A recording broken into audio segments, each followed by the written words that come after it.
Welcome to another episode of Business Beat with me, Odette. They say dynamite comes in small packages, and they are absolutely right when they talk about a young woman who is entrepreneuring in all kinds of spaces. This is someone who brought franchising and franchise opportunities to townships to empower the communities there and to create more entrepreneurs out of the people in the community, and has now ventured into perfume and perfume manufacturing. Bathabile, welcome to Business Beat. Thank you so much, Odette. It's lovely to be here. I am so intrigued about all the stuff that you've been involved in. Let's talk about the franchising and how you've transformed the township economy by introducing franchise and franchise opportunities. I got into franchising space in 2013. I was still employed by the government when I saw the opportunity. So I took it, and for me, it also came with funding opportunity from the National Empowerment Fund. And as soon as I opened doors, I realized that I was running a big business because I had 14 employees full-time. I had all the equipment that I needed to run the business. So for me, it was just now running the business, but not really struggling that much into the daily operations. Right. And I got so many questions along the way to say, how did I get into this space? And that's when I realized to say, I think in the townships, people don't have this information that I had. Yes. That's when I established a company called Township Economic Transformation in Franchise Ecosystem. So for me, it's a mentorship company where I just educate people about how to access the franchising space, but also the funding and also the daily operation in terms of compliance of running a formal business. Yes. Because you can see in the township, there are a lot of businesses, but they run informal. Yes. And along the way, they lose money. So now if you've got employees, even if you're not there, the business still makes money. So I started those educational tours, and I realized that there was a demand for them. I think there's nothing like a franchisee business, owning, for example, one of a big chain of restaurants for people who don't understand exactly what that is. It is a very big responsibility. Do you teach all of those things? I was exposed to it when I was also inside, because Right. I didn't know much when I started the franchising business. You need to understand your area because all the franchises are not in the same area, and you still need to run it. It's not as if it will run automatically. It's hard work. You need to be compliant, and it's long hours as well. Yes. Because remember, as the owner, you are now the manager, you are now the CEO of the business. So Yes. you are now in this leadership position where you are now responsible and accountable for people that work with you, human resources, the finance. You need to understand how the business should make money. So that's what now I started to embark and into educating other people. And it's not only about the franchising, because any business is still like franchising. You need to run it all properly. those things. You need to Absolutely. understand the financial aspect, Yes. even if you're not an accountant. Yes. But you need to understand how does your business make money. But now you've moved into the smeller likes business. A lot of people think, this is not the real deal.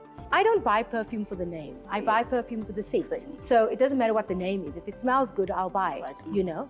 But a lot of people run to the brand. When we started this business, I was doing another oil-based business. And that's when we realized the ingredients of the oil, what does it entails to make anything smells better, Yes. or last longer. Yeah. So now, that's what now we've realized, to say with people now losing jobs during COVID, a lot of things had to change, their lifestyle budget. So people still want to smell good, but at affordable price, And but perfume is not still cheap. with at good quality. Yes. Because remember, customers don't just buy cheap. They still want a good quality. Yes. So for us, we didn't invest a lot into this expensive bottling. That's why we've got only standard bottle for Very women generic, and generic for male, because we don't want to have different colors. Printing will be too expensive, so we rather give value in terms of the content. Okay. So So this is how you then addressing the worries of the consumers that if they buy this perfume and not the big brand name of the perfume, that it's not the same, or and that the maybe quality doesn't is not last great. longer. Yeah. And I the see. nice thing that we normally do with the perfume, we always make sure that we have testers, so that the customers try it out before they buy. So that's how we've created employment. We've got about 15 centers around Gauteng and also in Mpumalanga and Northwest. Oh, so wow. we've hired 3 people per each table where they're selling. So you'll find that people are going to do their shopping. So they'll try it out with a doubt. But as they're shopping, they can smell. Okay, and then By the time they back. come back, they're like, no, this is a real deal. And to be Okay. honest, That's it's clever. good quality because even I use the brand. You know, I'm Yes. the product of my own brand. So if I hear you correctly, you are, yes, you're empowering people by having all of these businesses, but you also delivering the brand in who you are. You represent the brand. If you see in my franchise, I'm in the food industry with the national brand. When they come to visit your business, the employees, the owners, they are always wearing their brand. Of course. You know, you go to another restaurant, you go to other retail stores, you can see that, you know what, corporates invest a lot in their branding. That's how they are remembered. Why shouldn't a small business too? Exactly. You know, so and I've realized that that's how it also has built our brand and helping us get more customers. Because Right. the more they see the brand out there, the more they trust.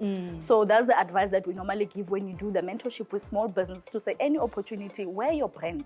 You can still wear your other designer clothes, but if you are working at your brand, you don't have limitations of maybe still working somewhere. Wear your Yes, brand, wear your be brand. visible. If you've got a car, brand your car. You know, that's how big we need to learn Yes, from these that's big marketing. businesses to say, Of how are they course. doing it? You know, invest in your social media, invest in, have a, you know, a footprint in digital marketing. You're not just helping people open businesses. You really are giving them the do's and don'ts along the way. What are the 3 pieces of advice that you would give young girls who would look up to you and say, wow, I want to be like her? You know, I want to also be a businesswoman one day. No matter your background or where you are now, Yeah. don't limit yourself. I grew up in Kwakwa. You know, my father has not been working since 1989. He was retrenched. And my mother was working for a school farm. So I used NSFAS for my study. So I'm not coming from a background where we had enough. Right. You know, I was also one of the little girls that was struggling, you know, even just to get into school. I had to look for part-time job in some retail jobs, do promotion, in-store promotion, so that I can have pocket money for my varsity. Right. But today I'm owning franchises. You know, it's not an inheritance from anybody. So you shouldn't just be discouraged of your current situation. You know, be out there, look out for information and use that information, because a lot of people receive information and they don't use it. And the third thing that has really grown me as a person and me as owning businesses is to share with other people. You know, I know in our community sometimes we say, no, I cannot share with these people, they will copy me, and you know, I cannot tell people how I do things. Share with other people, because some of us, we didn't get where we are because of our own intelligence. Thank you, Bathabile. Thank you so much for your time. I really And appreciate it. all the best to you and to your teams, and may your businesses flourish and multiply across the country, across the continent, because I can see that from you, there will be many jobs that will be made available to people who are destitute. And from that, a lot of people's lives will be changed. Oh, thank you So much. all the best, and thank you so much for your time. No, thank you so much. I really appreciate it. Like Bathabile, get your information, act on your information, and don't forget to help other people along the way. After all, that's Ubuntu, right? Until next time.